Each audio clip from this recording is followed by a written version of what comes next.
My dream school is Brown. Stanford. Cornell. Princeton. Stanford. Harvard. Columbia. Students are stressed about getting into top Ivy League schools because that is what they believe will lead them to become successful later in life. But that's not always the case.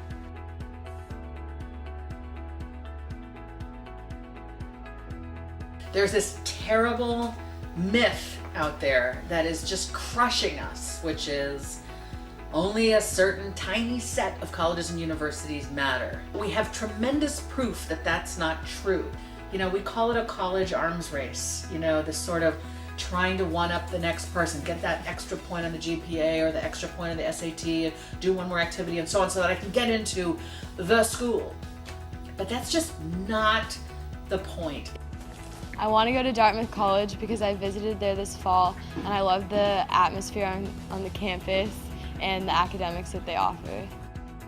Since my dad was an alumni, he's put a lot of focus and emphasis on showing us the campus and talking to us a lot about Dartmouth. So I feel slightly persuaded to want to go to this school. Getting into colleges is a stressful situation on a good day.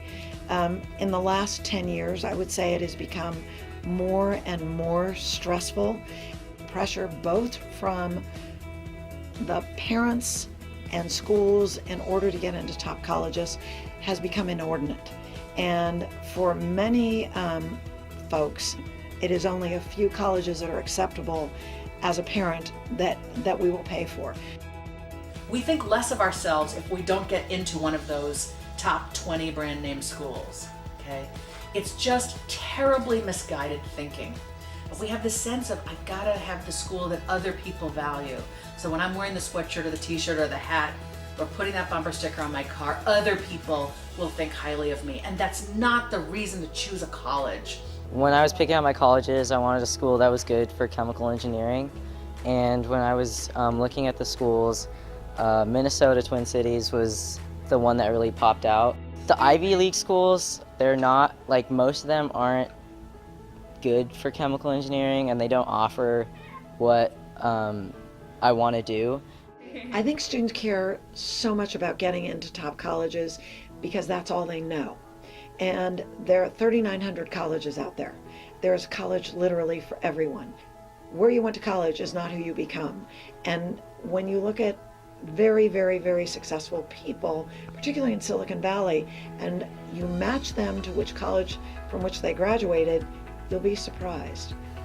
I've gone to great and not so great schools, and I can tell you a lot is actually not a function of the school. It's a function of you. It is your engagement, your confidence, sometimes your non-confidence and still going for it. It is what you put into your life. 9 CEOs out of the top 10 companies in the San Francisco Bay Area never went to a nationally ranked college. In any school, you can do great. And by the way, there are quite a number of people that are incredibly successful in life because in the so-so school, they emerged as the cream of the crop. The lesson is, many things happen very randomly in life. And it's more a question of what you do with them than that you can automatically cause them. Just by going to a great place doesn't make it great. But you may be meeting a great person by accident and suddenly, it changes everything. Students should go to college where they feel they will succeed, not the place where others feel you will look successful. The colleges are driving the high schools, and the high schools are driving the parents and the kids. I think the high schools need to be speaking to the colleges to say we need a broader acceptance than just grades and test scores. Have passion for what you do.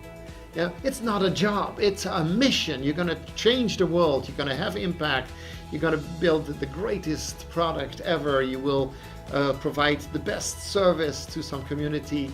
Whatever it is, do it with your heart and your mind and your full energy. And you're likely to find the pathway. If I was to say one thing to today's graduating seniors, it would be this. You are a person of worth and of value, regardless of your GPA or your test scores or your activities and so on. Regardless of which schools you applied to, which schools you were accepted by or rejected by, or whether you go to college or not, you are a person of worth and value simply because you exist.